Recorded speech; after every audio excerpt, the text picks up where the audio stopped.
Cara memilih burung perkutut di ombyokan yang bersuara, yang cepat bersuara, selain dari melihat bentuk tubuhnya atau bentuk-bentuk paruhnya atau kepalanya.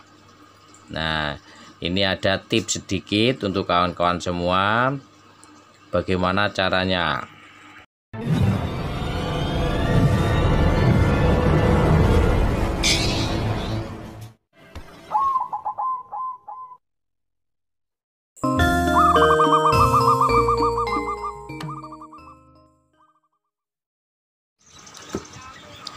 Assalamualaikum warahmatullahi wabarakatuh. Salam rahayu, salam sejahtera, sehat selalu, dan semoga kita selalu mendapatkan rezeki yang melimpah dan selalu mendapatkan berkah barokah dari Allah Subhanahu wa taala. Amin amin ya rabbal alamin.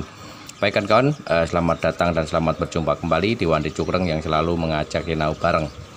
Baik kawan, untuk kali ini Wandi Cukreng mau menjawab ini dari beberapa kawan. Ini juga masih bingung untuk cara mengombyok atau cara memilih burung ombyokan untuk yang bersuara itu bagaimana.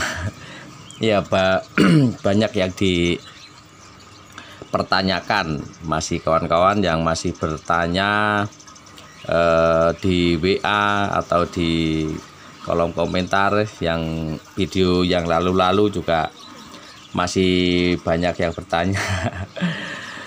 Gitu ya, untuk pertanyaannya itu kalau memilih burung perkutut kok masih bingung. Jadi saya memilih burung perkutut itu melihat dari konten-konten atau dari kreator-kreator lain tentang memilih burung perkutut itu bisa membayangkan,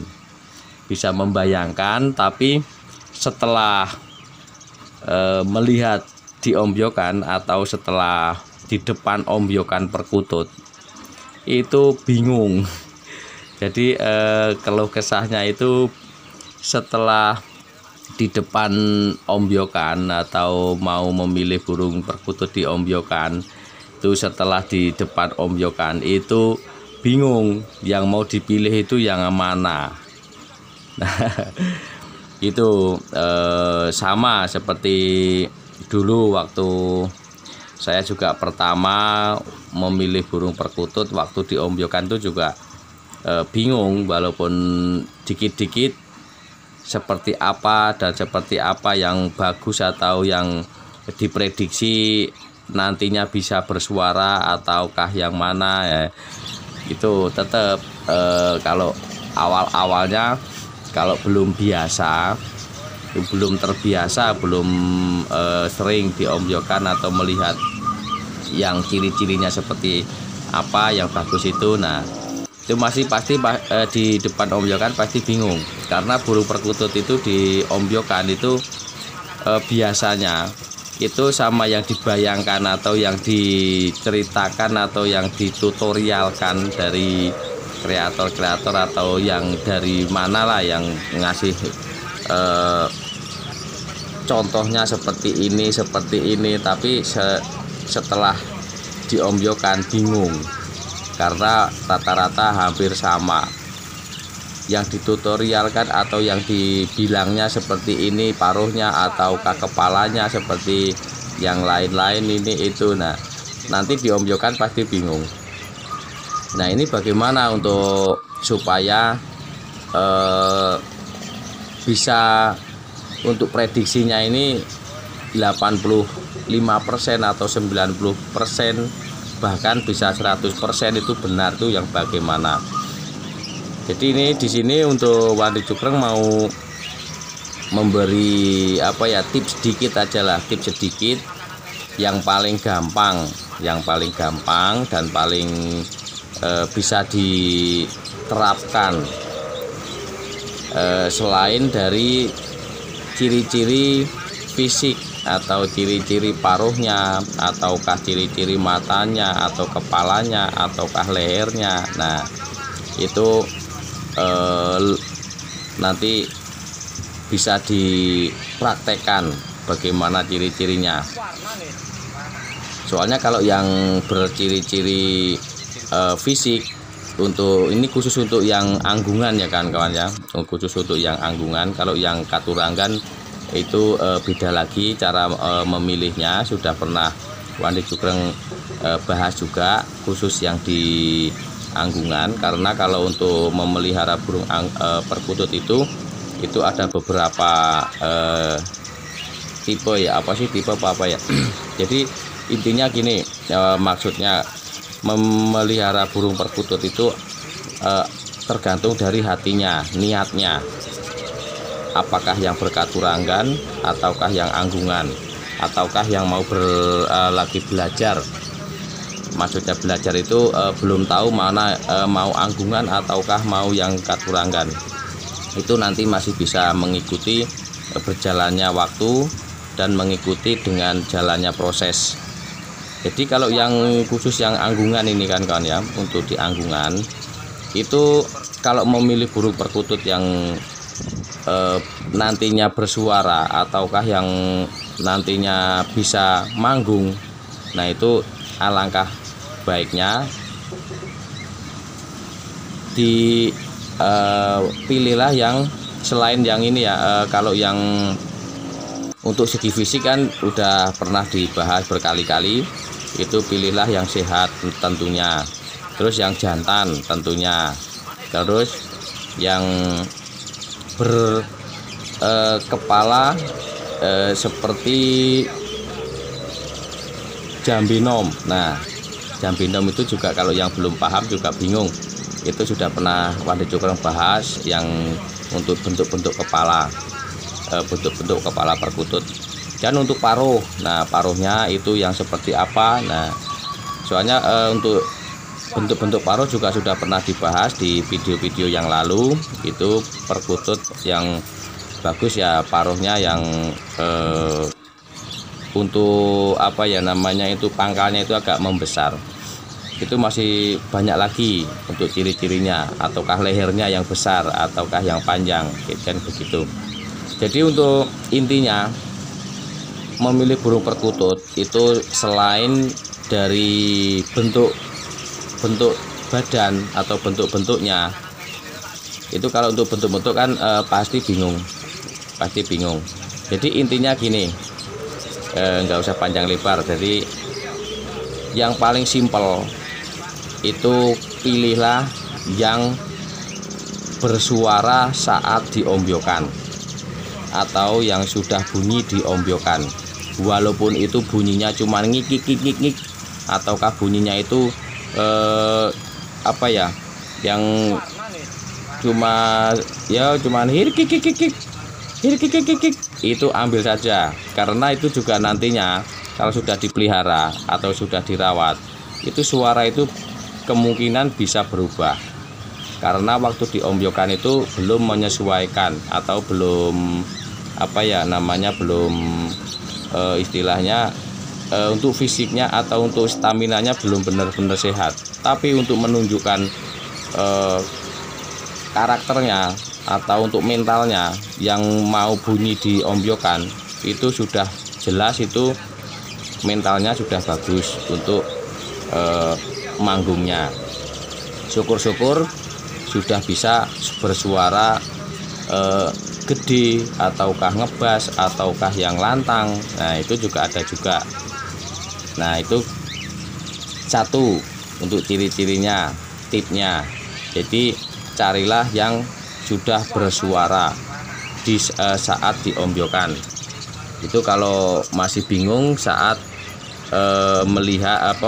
memilih berdasarkan dengan ciri-ciri dari fisiknya. Nah itu lebih gampang lagi yang sudah bersuara di ombyokan, walaupun suaranya itu kecil ataukah yang bagaimana, apakah yang ngik atau yang penting sudah bersuara di ombyokan. Itu biasanya suaranya kalau sudah dirawat bisa berubah.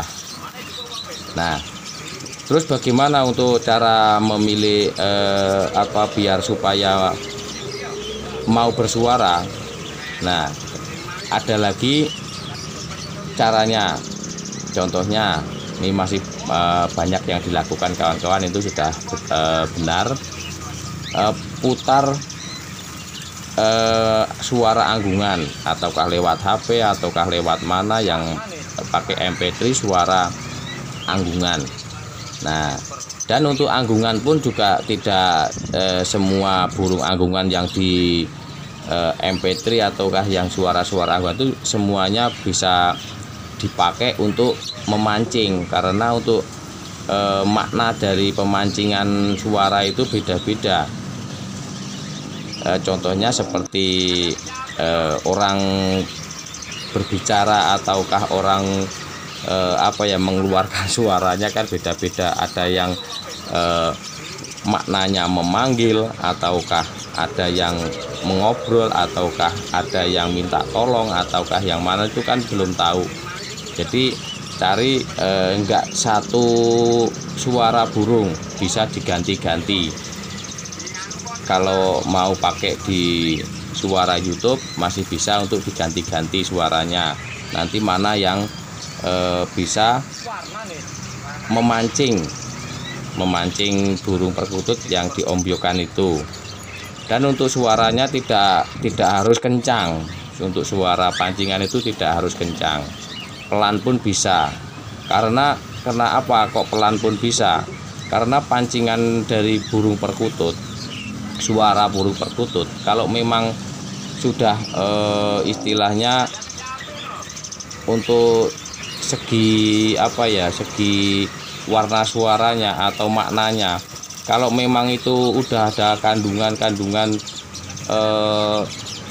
pemanggil ataukah yang bisa buat pancingan perkutut itu, walaupun suaranya pelan, itu sudah ada getaran-getaran energi yang bisa ditangkap di perkutut ombyokan itu.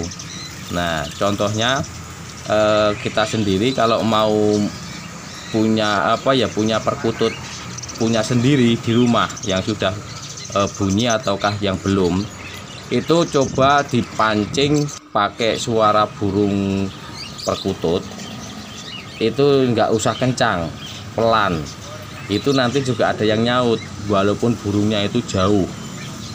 Ya istilahnya kalau tetangga punya burung perkutut, kita nyetel suara perkutut walaupun pelan, ibaratkan yang tetangganya nggak dengar tapi burung perkututnya itu biasanya nyaut. Nah itu kan itu yang namanya itu getaran-getaran kayak semacam energi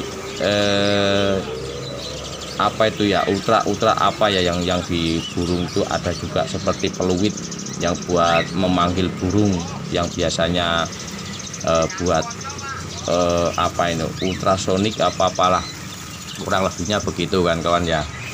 Jadi kalau untuk intinya, kalau untuk memilih burung perkutut diombyokan yang sekiranya bisa bersuara ataukah yang bermental suara, yang istilahnya kendel lah, berani. Nah, itu selain untuk melihat fisiknya, kalau masih bingung kan melihat fisiknya kan bingung biasanya kalau udah di depan ombyokan. Nah itu alangkah baiknya pakai suara MP3 atau suara burung perkutut itu untuk memancing. Itu kalau syukur-syukur ini tidak dipancing tapi sudah bunyi walaupun suaranya kikik-kikik gitu. Tapi kalau tidak bunyi ya coba dipancing pakai burung suara burung yang lain. Dan jangan salah, kalau untuk pancingan di perkutut ombyokan itu walaupun jantan walaupun betina itu nyaut juga. Jadi mau jantan mau betina itu sebetulnya manggung juga. Kalau ada yang bertanya yang manggung itu jantan atau betina, mau jantan mau betina itu manggung juga atau bunyi juga, tergantung dari karakter burungnya. Dan sama bit-bit yang membedakan itu hanya rajin atau tidak. Nah kan begitu. Dan untuk segi suaranya juga beda, segi volumenya ataukah segi dari warna suaranya itu untuk membedakannya jantan atau betina. Jadi semuanya itu bisa bunyi mau jantan mau betina, begitu kan kawan ya kurang lebihnya.